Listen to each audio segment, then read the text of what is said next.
Daniel Petric executed a simple plan.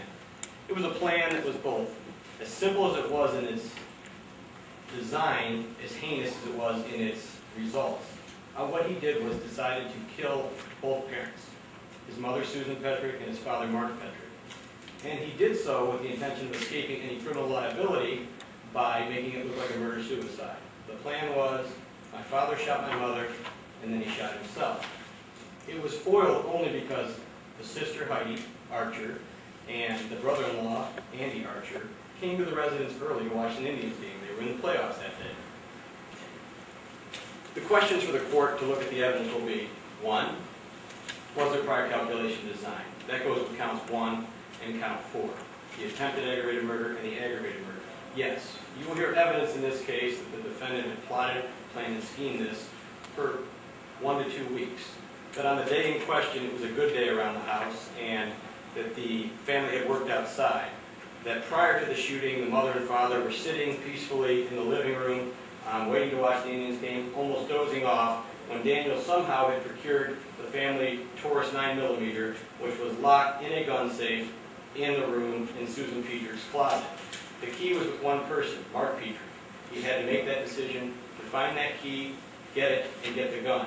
The gun was also kept in a way that it was not loaded. The clip would be in but not pushed all the way, which required more prior calculation and design, placing the gun into it so he could fire it.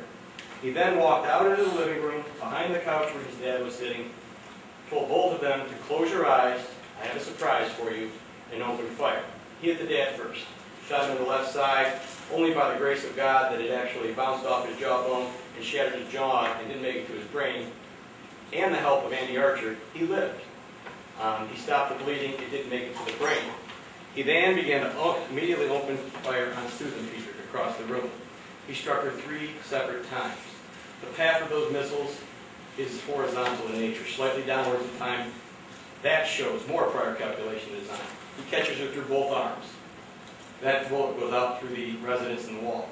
He catches her off the breast into the arms. That round is recovered. He catches her last in the back of the head, and she is immediately dead. Afterwards, you will hear from Mark Petric, although reluctantly, that while he was sitting there gurgling and dying, his son tried to place the gun in his hand. He said, hold on to the gun, Dad, hold on to the gun. Only because unexpectedly, Heidi and Andy come to the door. More prior calculation design is shown, Your Honor. The defendant walks to the door, cracks it open, puts his head out, says, you don't want to come in here, not a good time. They pushed their way in because they could hear Mark Petric struggling, and they found the scene of murder. You will hear a 911 tape as part of the evidence, Your Honor, where he picks up the firearm again and may have been appearing to load it. You will hear Heidi Petric saying, put that down, screaming. You will hear how Andy was forced to rush and take the firearm away, clear it, taking the clip out. And then the defendant took off, and he began to make up his story of murder-suicide. Your Honor, all of these will establish the 11 counts, the last being tampering with evidence. As I've described the prior calculation design, he purposely, with that prior calculation design, killed his mother with those 3 shots. He shot his father in the head with the intention of killing him with prior calculation design, purposely. He caused both of them grievous, serious physical harm, and he did cause them physical harm by a deadly weapon. Lastly, he tampered with evidence. By trying to stage a scene and to make this look as if it was a murder-suicide, that was tampering with evidence. By grabbing a bucket and a cloth and beginning to clean the scene up, that was tampering with evidence. By taking a Halo 3 game out of the gun safe that had been taken away from him and leaving the scene with it, that was tampering with evidence.